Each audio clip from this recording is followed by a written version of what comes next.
Surprise! Dhotis and shirts nale Poomer da. Puma Majestic Collections, premium dhotis and shirts. யார் அவன்? A for apple, B for ball, C for Bestie for life. எந்திரிச்சதுல இருந்து பல் தேய்க்கிறதுல இருந்து கம்மல் தோடு lipstick பொட்டு கிட்டுன்னு photo எடுத்து நைட் பூரா அனுப்புவியா? அது பேர் என்ன ஃப்ரெண்ட்ஷிப்பா? Holidays nale adu namma GT Holidays da. GT Holidays, South India's #1 travel brand. You know you are special when you're with GT Holidays.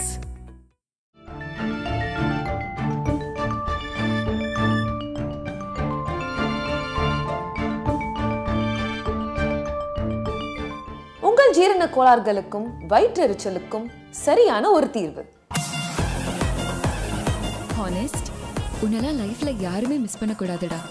Let's get married, da Harish. ஹரிபாஸ்கருக்கு முதல்ல cinema அனுபவம் இதுதானே?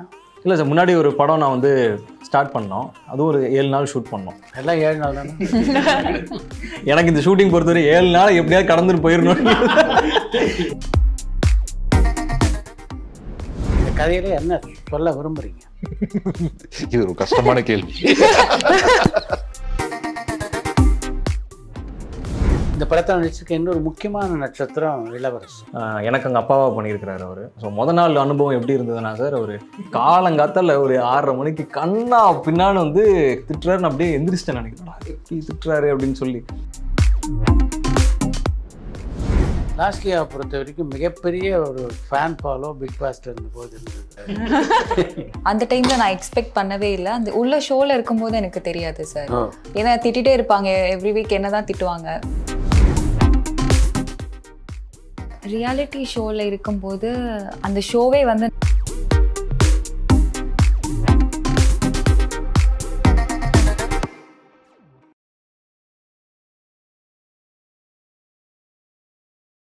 வணக்கம். வணக்கம். வணக்கம் சார். மிஸ்டர் ஹவுஸ் கீப்பருக்கான விதையை போட்டது யார்? ஆமாம், நான் 2 பேரும் தான் பண்ணது.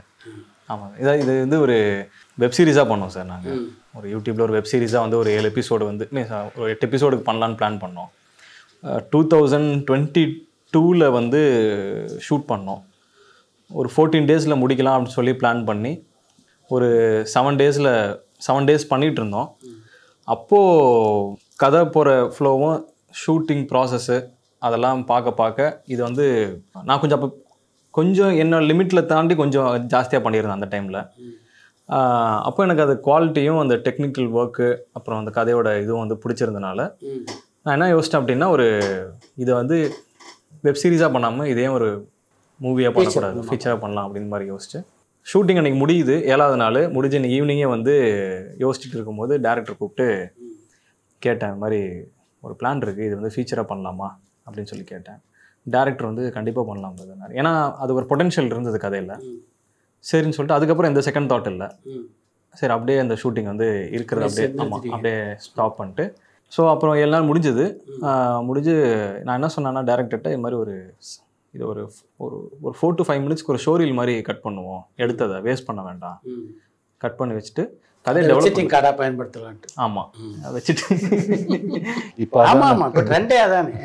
ஸோ கதை பண்ணிவிட்டு அதுக்கப்புறம் அப்ரோச் பண்ணுவோம். ஸோ காட்டும் போது ஒரு ஐடியாவாக இது மாதிரி இருக்கும் அப்படிங்கிறது காட்டுறதுக்கு இதை யூஸ் பண்ணிக்கலான்னு சொல்லி அப்புறம் அங்கேருந்து இதை அப்படியே ஃபீச்சர் பண்ணுறதுக்கு கதையை நிறையா கொஞ்சம் சேஞ்சஸ் பண்ணி நிறையா கொஞ்சம் பெருசு பண்ணி அப்புறம் முரளி சாரை மீட் பண்ணி இது மாதிரி ப்ரெசென்ட் பண்ணோம். முரளி சார் ஏற்கனவே வந்து நான் ஒரு கதை வந்து சொல்லியிருந்தோம், நான் இன்னொரு தெரிஞ்சவங்க போய் சொல்லியிருந்தோம்.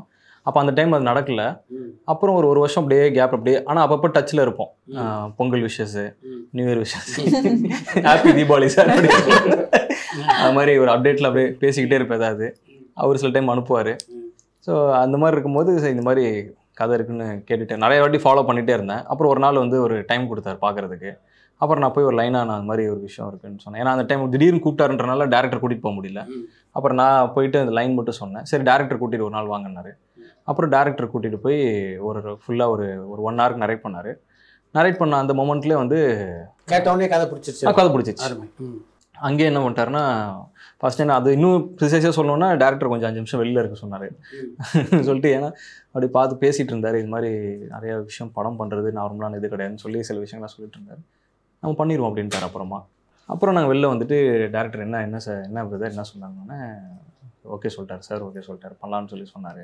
ஹரிபாஸ்கருக்கு முதல் சினிமா அனுபவம் இதுதானா?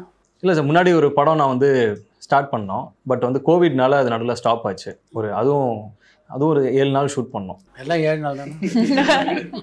எனக்கு இந்த ஷூட்டிங் பொறுத்தவரை 7 நாள் எப்படியாவது கடந்துட்டு போயிடணும். 8ஆம் நாள் போயிட்டோன்னா நம்ம ஜெயிச்சிட்டோண்டான்ற மாதிரி தான் இருந்தது. அப்படிதான் இருந்தது. அந்த 7 நாளுங்கிறது உண்மையாக ஒரு பிரச்சனை தான் இருந்தது. அப்புறம் அந்த 7 நாள் போய் நின்றுச்சு. அது ஆக்சுவலாக அந்த டைம் கோவிட் எல்லாம் வந்தது. ஸோ அதுக்கப்புறம் அது டேக் ஆஃப் ஆகலை. ஸோ அது அனுபவம். இது பட் டெபியூவாக இன்ட்ரடியூஸ் ஆகிறது இதுதான் படம். லாஸ்ட்லி எப்படி தேர்வானாங்க இதில்? ஃபர்ஸ்ட் வந்து இது டேரக்டர் சஜஷன் தான். ஆமாம், எல்லா ப்ரொஃபைல்ஸ்லாம் பார்த்துட்டு இருந்தோம் என்ன பண்ணலாம் அப்படின்னு. ஸோ எல்லாருமே சஜஸ்ட் பண்ணும்போது டேரக்டர் வந்து பார்த்து இது பண்ணாங்க. ஸோ அவரோட சஜஷன் தான். அவங்க நாள் வந்து ரிஹர்சல் பண்ணோம். ஏன்னா எடுத்தோடனே கதைலாம் சொல்லி ஓகே ஆனதுக்கப்புறம் டேரெக்டாக ஷூட் பண்ணாமல் எல்லாருமே ஒரு வார்ம் அப் மாதிரி பண்ணிக்கலாம் அப்படின்னு சொல்லி ஒரு 3 நாள் பண்ணோம். ஸோ நாள் வந்து ரொம்ப அமைதியாக இருந்தாங்க, ரிசர்வ்டாக இருந்தாங்க. சில சீன்ஸ்லாம் வந்து ப்ராக்டிஸ் பண்ணிலாம் பார்த்தோம், எப்படி அந்த இடத்துல ஒர்க் ஆகுது அப்படிங்கிற பண்ணி பார்த்தோம். அப்புறம் ரொம்ப அமைதியாக தான் பண்ணாங்க. எங்களுக்கு வந்து எப்படி இவங்க அமைதியாக இருக்கிறாங்களே பண்ணுவாங்களா எப்படின்ற மாதிரி யோசித்தோம். 2ஆவது நாள்ல இருந்து ஸ்கிரிப்ட் அவங்க வாங்கிட்டு இப்போ நீங்கள் என்ன சொல்கிறீங்க அப்படின்னு நம்ம அவங்க கொடுக்க ஆரம்பிச்சிட்டாங்க. ஸோ அங்கேருந்தா ஃபயர் ஸ்டார்ட் ஆச்சு. அப்புறம் 2nd டே 3rd டேலாம் ரொம்ப சூப்பராக பண்ண ஆரம்பிச்சிட்டாங்க. கேரக்டர் நல்லா பிடிச்சி ஹோல்ட் பண்ணி பண்ண ஆரம்பிச்சிட்டாங்க. ஸோ எங்களுக்குள்ள அப்படியே அந்த இடம் எதுக்காக மெயினாக நாங்கள் யூஸ் பண்ணிக்கிட்டோன்னா மோர் தென் த ரிஹர்சல் அப்படிங்கிறத தாண்டி எங்களை இன்னும் தெரிஞ்சுக்கணும் அப்படிங்கிறதுக்காக. ஸோ எங்களுக்கு எப்படி இருந்ததுன்னா கமிட் பண்ணி கொடுத்துருக்குறாங்க. நாள்லேருந்து 2 நாள் 3 நாள் போட்டோம், 4ஆவது நாள்லேருந்து சீரியஸ் ஆகலாம் அப்படின்ற மாதிரி இல்லாமல் நாள்லேருந்தே கொஞ்சம் பிக்கப் பண்ணணும். ஏன்னா நம்பி கொடுத்துருக்குறாங்க அந்த ப்ராஜெக்ட்டை, நாள் கொஞ்சம் சின்சியராக இருக்கிற மாதிரி காட்டிடுவோம் அப்படின்னு சொல்லி 3 நாள் நல்லா வார்ம் அப் பண்ணிட்டு அப்படியே நாங்கள் வந்து ஷூட்டிங்கை ஸ்டார்ட் பண்ணிட்டோம். எப்படி இருந்தது லாஸ்ட்லி அந்த அனுபவம்? ரொம்ப நல்லா இருந்தது சார். ஃபர்ஸ்ட் டைம் அருண் வந்து டைரக்டர் கதை சொல்லும்போது இது ஒரு காமெடி கதை அப்படின்ட்டு தான் ஸ்டார்ட் பண்ணாரு. அப்போ எனக்கு கொஞ்சம் சிரிப்பே வரல, சுத்தமாவே சிரிப்பு வரல. அப்போ வந்துட்டு ஆனா கதையா ஃபுல்லா கேட்கும்போது எனக்கு ரொம்ப பிடிச்சிருந்தது. சரின்ட்டு கமிட் ஆனதுக்கு அப்புறமா ஹரி சொன்ன மாதிரி ரிஹர்சல் போனோம். ரிஹர்சல் அப்போ வந்து ஒவ்வொரு சீனா அருண் வந்து நடிச்சு காமிப்பாங்க. என்னோட கேரக்டர் நேம் இசை, படத்துல இவரோட கேரக்டர் நேம் வந்து ஹானஸ்ட் ராஜ். ஹானஸ்டாவும் நடிச்சு காமிப்பாரு, இசையாவும் நடிச்சு காமிப்பாரு. ஸோ ஒரு சீன் வந்து நாங்கள் பண்ணி பார்த்தோம். பண்ணும்போது தான் தெரிஞ்சது கண்டிப்பா இது ஒர்க் ஆகும் அப்படின்றது. ஏன்னா கதை கேட்கும்போது வராத சிரிப்பு அந்த சீன் பண்ணும்போது வந்து அந்த இடத்துல தெரிஞ்சுது எனக்கு. அதனால ஓகே கண்டிப்பா வந்து இது ஏதாவது ஒரு இடத்துல கிளிக் ஆயிரும் அப்படின்னு எனக்கு தோணுச்சு சார். ஸோ அந்த நம்பிக்கை அங்கே வந்தது. ஸோ இப்படிதான் இந்த கதைக்குள்ள வந்தது. அண்ட் தேனாண்டால் ப்ரொடக்ஷன் இருக்கு, ஹரி பண்றாங்க. ஸோ இதெல்லாமே பார்த்துட்டு டீமாவே வந்து நல்ல டீமா இருக்கு அப்படின்ற ஒரு இது வருது. பெரும்பாலும் காதல் திரைப்படங்கள்னா சாரா இல்லாம காதல் திரைப்படங்கள் இல்லை அப்படின்ற மாதிரி ஆயிடுச்சு. நான் என்னதான் ஹெல்ப் பண்ண வச்சிருக்காங்க. எப்படிப்பட்ட கதாபாத்திரம்? இதுமா தான் சார் இவருக்கு வந்து ஒரு லவ் குரு. ஆமாம், அவர் வந்து என் பேச்சை தான் கேட்டு எல்லாமே ஃபாலோ பண்ணுவார். ஸோ எனக்கு சிஷ்யனாக இருந்ததுனால அவர் என்னென்னலாம் அவஸ்தைப்படுறாரு அப்படிங்கிறது தான் இது ஃபஸ்ட்டு வந்து அருண் தான் கால் பண்ணி சொன்னார் சார். சொன்னோடனே ஒரு மாதிரி அதே ஹெல்ப் பண்ணுற இதுதான், லவ்வுக்கு ஹெல்ப் பண்ணுறது தான், ஆனால் கொஞ்சம் வேறு மாதிரி வித்தியாசமாக. ஆமாம், வேறு வித்தியாசமாக இருந்துச்சு. சரின்னு சொல்லிட்டு அப்புறம் அவரை நேரில் பார்த்தேன் அருணை. அதுதான் ஒரு என்ன சொல்கிறது, ஒரு தனி பீஸு மாதிரி அது டைரக்டர். இந்த உலகத்தில் ஒருத்தர் மாதிரி வேற ஒருத்தவங்க இருக்க மாட்டாங்க, தனி பீஸ் இது அப்படிங்கிற மாதிரி. 7ல் வரமாட்டாங்க, தனி பீஸ் அது. அது மாதிரி வேற எதுவும் கிடையாது. அது மாதிரி ஒரு டைரக்டர் பார்த்தோன்னே அவர் சொல்லும் போதே எனக்கு ரொம்ப பிடிச்சிருந்துச்சு. ஏன்னா அவருக்குன்னு ஒரு பாடி லாங்குவேஜ் ஒன்று வச்சுருப்பார். அந்த பாடி லாங்குவேஜில் அவர் கதை சொல்லுவார். ஸோ இது நல்லா இருக்கே, இது ஒரு மாதிரி. ரெண்டாவது எனக்கு அவர் ரொம்ப பிடிச்சிருச்சு, டைரக்டர் ரொம்ப பிடிச்சிருச்சு. சரின்னு ஷூட்டிங் போனோம். ஷூட்டிங் போனால் ஃபஸ்ட்டு ஷார்ட்டிலேருந்தே எனக்கும் ஹரிக்கும் பயங்கர சிங்க்கு. அடுத்து டைரக்டரும். ரெண்டாவது அவர் வந்து இப்போது டே இங்கே வாடா அப்படின்னா அது நம்ம ஒரு மாதிரி படிப்போம், அவர் ஒரு பாடி லாங்குவேஜில் சொல்லுவார் யார் டைரக்டர். ஸோ அது நல்லாயிருக்கும். அது மாதிரி ஒவ்வொன்றும் அவர் சொல்லி அவர் பாடி லாங்குவேஜுக்கு தான் நாங்கள் எல்லாருமே நடிச்சிருக்கோம் இந்த படத்தில். அவர் என்ன சொன்னாரோ அதை பண்ணியிருக்கோம். பட் நல்ல ஒரு ஸ்கிரிப்டாகவும் சரி, அந்த ஹியூமர் சென்ஸும் சரி, அது நல்லா ஒர்க் பண்ணியிருந்தார் அந்த படத்தில். ஸோ ஒர்க் பண்ணும்போதே அந்த படம் நடிக்கும் போதே பயங்கர ஜாலியாக பண்ணுற மாதிரி ஒரு சூழல் இருந்துச்சு இந்த படம். அருண் ரவிச்சந்திரன் முதல் படமா? ஆமாம், முதல் படம். ஆனால் நடிச்சு காட்டுவார், எல்லாரும் நடிச்சு காட்டுவார். ஆமாம், ஏன்னா அவர் எழுதும் போது வீட்டில் உட்காந்து நடிச்சு வந்துருவார் போல. நம்ம எப்படி யதார்த்தமாக பேசுவோமோ அந்த பக்குவத்துக்கு அவர் எழுதிட்டு வந்துடுவார். அதை நம்ம படிக்கும் போதே நமக்கே சரி போகிறோம், இது மாதிரி ஓகே இப்படி எழுதியிருக்கிறாரு அப்படின்னு. அப்புறம் நாங்கள் ஏதாவது பெர்ஃபார்ம் பண்ணுவோம். ஸோ அது அப்படியே உனக்கு கிளிக் ஆகும். இல்லாட்டி அவர் வந்து என்ன பண்ணுவார், நடிச்சு காட்டுவார். இது இப்படி சொல்கிறீங்களா, இல்லைண்ணா இது வந்து நீங்கள் இப்படி சொல்லி பாருங்க அப்படின்னு சொல்லிட்டு போவார். நான் ஒன்று சொல்லவும் இல்லை ப்ரோ இதை இப்படி சொல்லுங்க அப்படிம்பாரு. ஸோ அப்படியே ஒரு இதோட நடிச்சது பண்ணது தான் மோஸ்ட்டாக நடிச்சுப்பாரு. சில டைம் அப்படியே நாங்களும் இம்ப்ரோவைஸ் பண்ணுவோம். ஸோ அதுவும் இருக்கும். அந்த ஸ்பேஸும் கொடுப்பாரு. நம்ம ஏதாவது ஒரு ஐடியா சொன்னால் அது ஒர்க் அவுட் ஆனால் அதுவும் எடுத்துக்குவார். அந்த ஸ்பேஸும் இருக்கும், நம்ம பண்ணுறதுக்கான ஸ்பேஸும் கொடுப்பாரு. ஆனால் அவருக்கு என்ன வேணுமோ அதையும் கரெக்டாக கேட்டு வாங்கிடுவார். மொத்தம் எத்தனை பாடல்கள் இதில்? சரி, இதில் வந்து 6 songs இருக்குது, 6 பாட்டு இருக்கு. ரொம்ப நாள் கழிச்சு ஒரு டெபியூ, நானும் இதில் டெபியூ ஆகுறேன். ஸோ அதனால இதில் ஒரு 6 பாட்டு கொடுத்து ஒரு ஸ்பேஸ் வச்சு ஒரு கதையாக ரொம்ப நாள் கழிச்சு பாட்டே இல்லாமல் படம் வர டைமில் ஒரு ஒரு ஒரு மியூசிக் டைரக்டருக்கு இவ்வளோ பெரிய ஃப்ரீடம் கொடுத்து ஒரு படம் பண்ணும்போது அது ரொம்ப நல்லா இருந்தது. ஸோ 6 பாட்டு இதில் வச்சுருக்கோம். ப்ளஸ் பேக்ரவுண்ட் ஸ்கோர்லையும் நல்ல ஒர்க் இருக்குது. இதுக்கு முன்னால் யார்ட்டையாவது இசையம் பாட்டை ஒர்க் பண்ணீங்களா? தமன் அவர்கிட்ட 10 years ஒர்க் பண்ணியிருக்காரு சார். அருமை. ஸோ அவர்கிட்ட இருந்து தான் நம்ம ஷிஃப்ட் ஆகும், அந்த மாதிரி இருக்குது சார். இதுக்கு முன்னாடி லாஸ்ட்லி அவங்களுடைய ஆல்பம் சாங்குக்கு மியூசிக் போட்டோம். இந்த படத்துக்கு நீங்கள் என்டர் ஆகிறதுக்கு அது ஒரு காரணமா? அது ஒரு காரணம். அதுவும் நம்மளோட மைலேஜ் பாயிண்ட் தானே.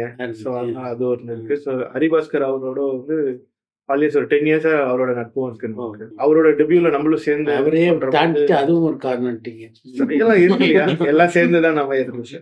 அதனால அப்படி ஒரு பிளாட்ஃபார்மா இது கிடைச்சது. தென் முரளி சாரை மீட் பண்ணி ரொம்ப மற்றதுக்கு பண்ணலாம், பட் இண்டிவிஜுவலாக ஒரு படத்துக்கு பண்ணும்போது அதோட ஸ்கேலோ சைஸோ வேற இருக்கும். ஸோ அந்த மாதிரி அவரோட பாட்டு நம்ம போட்டு காட்டிட்டு, ஸோ அதெல்லாம் அப்ரூவல் ஆகிட்டு அது பண்ணும்போது இன்னும் ஒரு நல்ல கிளாரிட்டியோட கிடைச்சிருக்கு.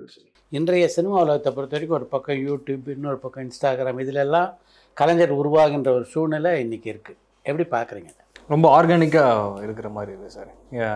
எந்த இடத்துக்கு மீன் லைக் வந்து என்னை பொறுத்த வரைக்கும் இந்த மீடியம் இப்போ இன்ட்ரடியூஸ் ஆகிருக்கு எல்லாருக்கும். யூடியூப் அப்படிங்கிற மீடியம் இன்ட்ரடியூஸ் ஆகிருக்கு, சோஷியல் மீடியா இன்ட்ரடியூஸ் ஆகிருக்கு. இதை தாண்டி இன்னொரு மீடியம்லேருந்து அங்கேயும் வரதுக்கும் வாய்ப்பு இருக்குது, ஏதாவது சான்சஸ் வந்ததுன்னா.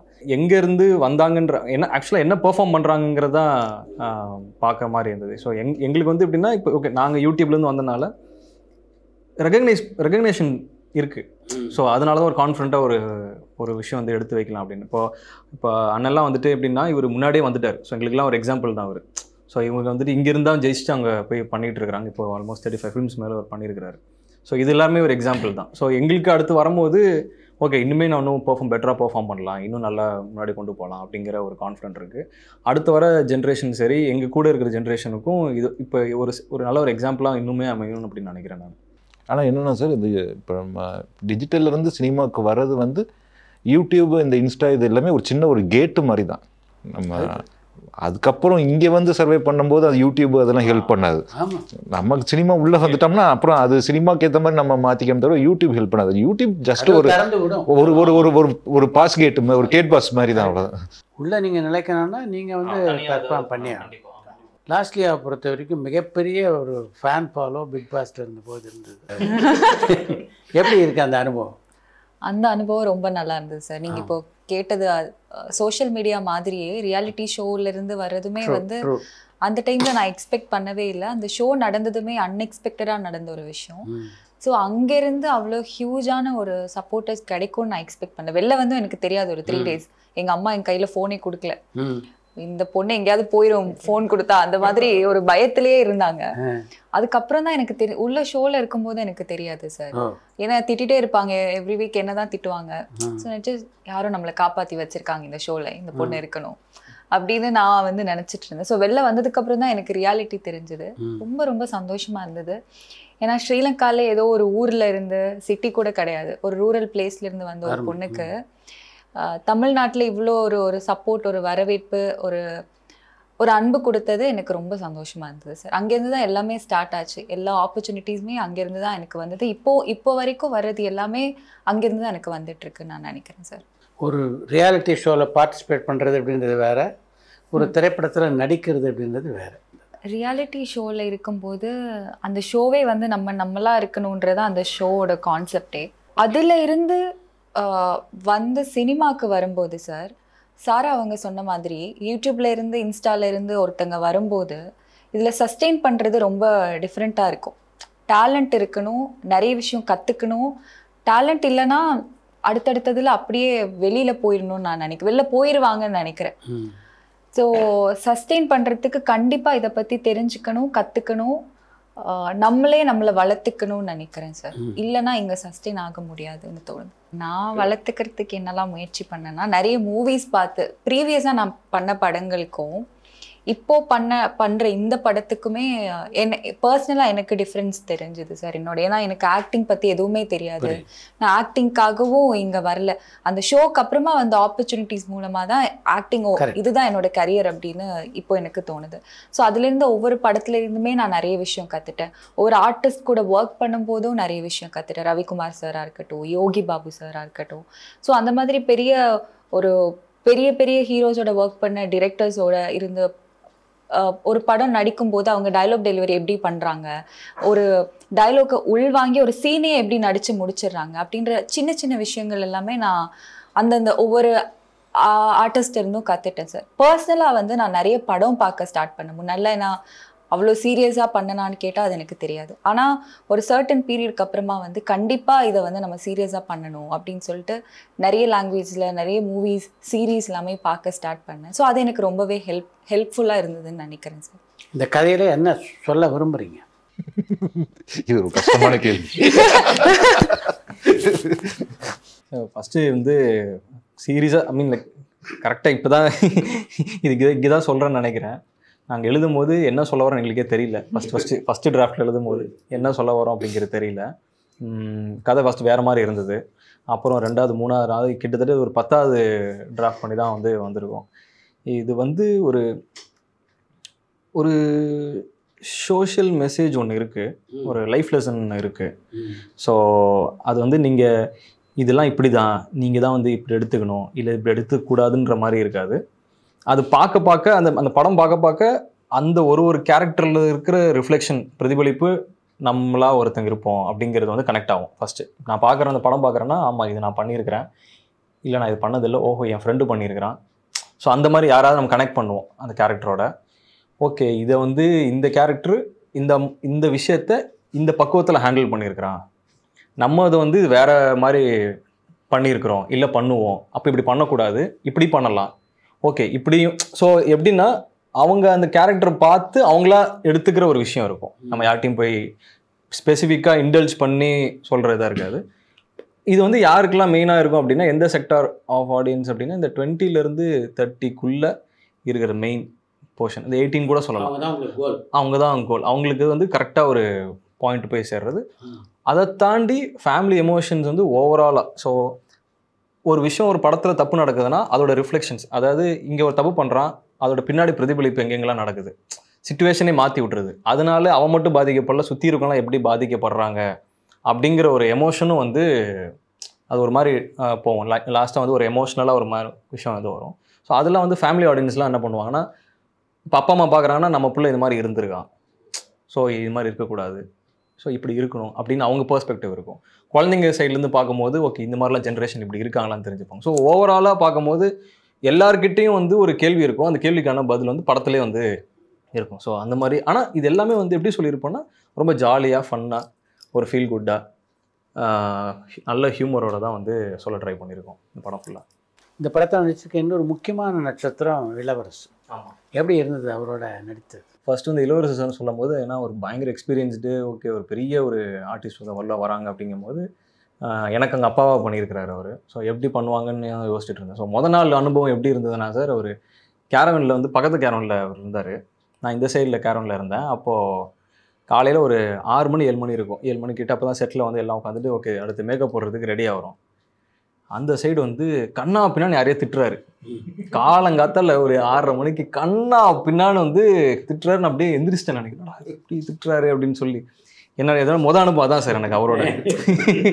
இப்படி ஒருத்தருக்கு ஒரு அப்பா பையன் மாதிரி என்ன இப்படி திட்டுறாரு, என்ன இவர் எப்படி இருப்பார் அப்படி நான் பார்த்ததும் கிடையாது இப்போ அவரை.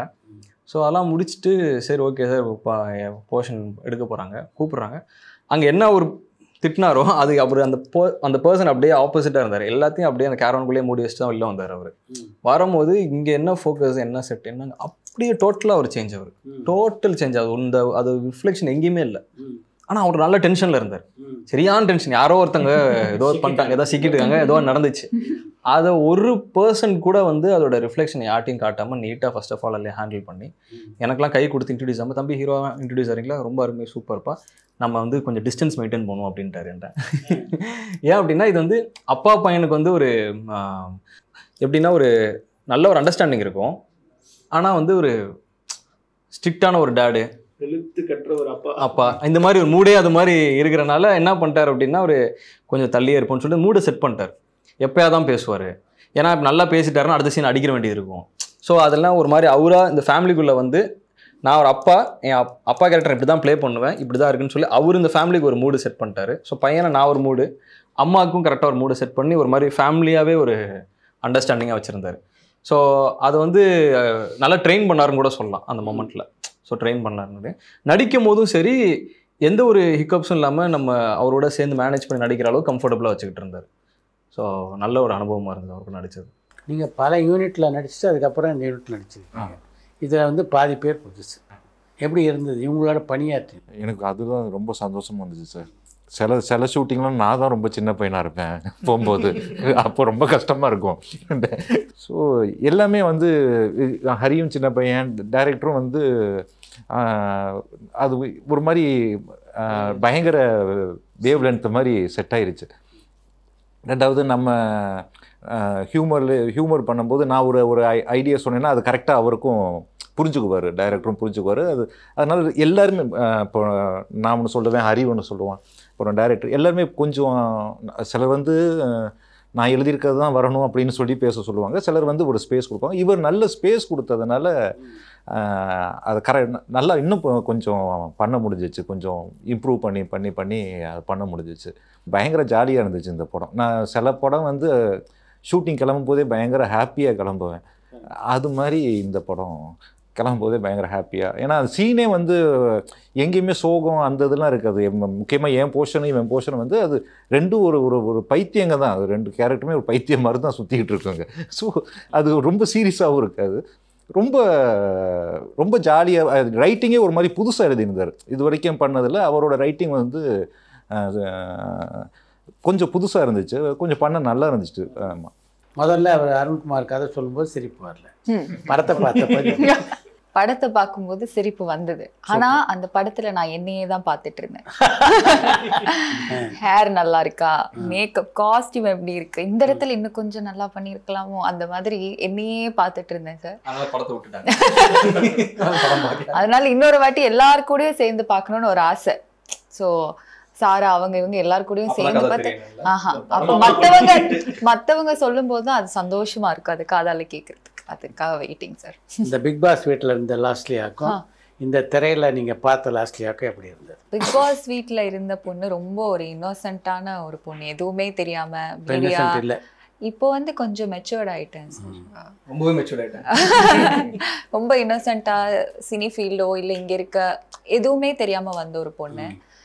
நாளைக்கு என்ன நடக்க போகுது, வெளியில போய் நம்ம என்ன பண்ண போறோம், எதுவுமே கிடையாது. தோன்றதை பண்ணிட்டு இருந்த ஒரு பொண்ணு. இங்க வந்ததுக்கு அப்புறமா ஆஃப்டர் பிக் பாஸ் நிறைய ரெஸ்பான்சிபிலிட்டிஸ் எனக்கு பர்சனலாகவும் சரி ஃபேமிலி வைஸாகவும் சரி ஜாஸ்தி ஆயிடுச்சு. ஸோ பர்சனல் லைஃப்பும் ஃபோக்கஸ் பண்ணும், அட் த சேம் டைம் கரியரும் வந்து ஃபோக்கஸ் பண்ண வேண்டிய ஒரு சிச்சுவேஷன். ஸோ அதனால கரியர் வந்து ரொம்பவே சீரியஸாக எடுத்து பண்ண ஸ்டார்ட் பண்ணிட்டேன் சார். அதனால எனக்கு என்ன தோணுதுன்னா, இந்த படத்தை பார்த்து ஆடியன்ஸ் இந்த வாட்டி பார்க்கும்போது இசை கேரக்டராக பார்த்து அக்செப்ட் பண்ணாங்கன்னா அது என்னோட ஒரு சின்ன விக்டரியாக பார்க்கணுன்னு ஆசைப்படுறேன் சார். நகைச்சுவை படங்களில் வந்து ரீரிகார்டிங் பண்ணும்போது பின்னணி இசை சேர்ப்புக்கான ஸ்கோப் கொஞ்சம் கம்மி. இந்த படத்தில் எப்படி இருந்தது? இந்த படம் எப்படின்னா சார், நீங்கள் நகைச்சுவை படம்ன்றது ஸ்டார்ட்ல இருக்கும். ஒரு பையன் ஒரு இன்னசென்ட்டான ஒரு பையன், ஒரு நார்மலான இப்போ இவங்க சொன்ன அந்த கேரக்டர்லாம் இருக்கிற ஒரு பையன், அவனோட டிரான்சாக்ஷனா லாஸ்ட்ல அவன் என்னவா மாறுறான் அப்படின்றது தான் ஒரு படம். ஸோ எப்படி ஒரு மெச்சூர்டா அவன் லைஃப்ல அவன் என்ன பண்றான், இதுக்கு நடுவில் ஒரு ஃபாதரோட எமோஷனா இருக்கட்டும், ஒரு மதரோட லவ் இருக்கும், பேம்பரிங் பண்ணுவாங்க ஒரு அம்மா, என் பையன் எப்படி நான் அவனுக்கு விட்டு கொடுக்காம இது பண்ணணும். ஸோ இந்த மாதிரி டிரான்சாக்ஷன்ல ஃபுல்லா காமெடின்றது மட்டுமே ஒரு பேஸ்ட் ஒரு இருக்கிறதுல அந்த டிரான்சாக்ஷன்ல உங்களுக்கு ஒரு எமோஷனா கோர் ஒன்று இருக்கு சார். அப்போ நான் பேக்ரவுண்ட் ஸ்கோர் பண்ணும்போது ஃபர்ஸ்ட் ரீல்ல பண்ண அந்த சவுண்டு படம் முடியும் போது படம் ஒரு வேற ஒரு டைமென்ஷன்ல போய் நிக்குது. ஸோ அந்த டைம்ல என்னன்னா இப்போ இந்த பாட்டும் 6 பாட்டு வச்சிருக்கோம். ஸோ எப்படின்னா அது ஒரு கதை மாற அந்தந்த ஸ்பேஸ்க்கு உண்டான பாட்டும் சேர்ந்து மாறுறதுக்கு ஒரு நல்ல ஒரு கதையோட லிங்க்அப் ஆன சும்மா ஒரு இன்சர்ட் ஒரு சாங் மாதிரி இல்லாம கட் பண்ண ஒரு செட் சாங் அந்த மாதிரி இல்லாம ஒரு கதையோட போற ஒரு பாட்டா ஒரு ஸ்பேஸ் கொடுத்து ஒரு ரைட்டிங் இருக்கு இப்போ இந்த படத்துல. அண்ட் ஒன் மோர் திங் என்னன்னா சார், இப்போ நிறைய டிஜிட்டலைஸ்டு சவுண்டு இருக்கிற இந்த டைம்ல நாங்க ஸ்டார்டிங்ல ஒரு கமர்ஷியல் ஃபிலிம் ட்ரீட் பண்ற மாதிரி ட்ரீட் பண்ணிட்டு and second half of the film வந்து ரொம்ப நிறைய லைவ் யூஸ் பண்ணியிருக்கோம் இந்த படத்துல. ஸோ அது வந்து என்னன்னா, ஏன்னா ரீசெண்ட் டைம்ஸ்ல ஒரு டெபியூ ஆளுங்களுக்கு அவ்வளோ ஃப்ரீடம் இருக்காது இல்லையா, ஃபினான்ஷியலோ எல்லா சைட்லையும் ஆஸ்பெக்ட்லையும். ஸோ ஆனால் இந்த படத்துக்கு ஏன்னா ஒரு கோர் ஆஃப் எமோஷனுக்கு நம்மளுக்கு அந்த ஒரு லைவ் சவுண்ட்லாம் இருந்தால் தான் ஒரு இப்போ இவங்களோட லவ்வோட பீக் எங்கே போகுது, இப்போ ஒரு ஃபாதரோட எமோஷன் எப்படி கேரி அவுட் பண்ணுறாரு, இவரே இவரோட லைஃப்ல நான் பண்ணது ஒரு ரியலைசேஷன்ஸ் வர பாயிண்ட்டும் சரி, சீரியஸ் ஆக போகிற படம் அந்த ஒரு பிரேக் டவுன் ஆகுறதெல்லாம் நம்ம இதுக்கு மேலே டிஜிட்டலைஸ்டாக போனால் ஒர்க் அவுட் ஆகாது. சரி லெட்ஸ் கோ இன்டு லைவ் அப்படின்ட்டு ஒரு லைவாக நிறைய ஒரு வைலன்ஸோ சரி முதன் ஒரு 200 people ஒர்க் பண்ணியிருக்காங்க படத்தில்.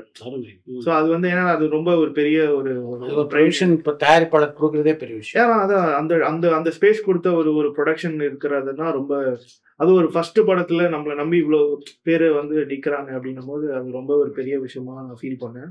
அண்ட் ஒன் மோர் திங் என்னன்னா, இப்போ நம்ம சாங்கையும் சரி இப்போ நம்ம சாங் பண்ணிடுறோம், பட் ஒரு ஆல்பம் சாங் பண்ணுறது வேற, ஒரு சினிமாவுக்கு பாட்டு பண்ணுறதுன்றது டிரான்சாக்ஷன் நிறைய டிஃப்ரென்ஸ் இருக்குது சார்.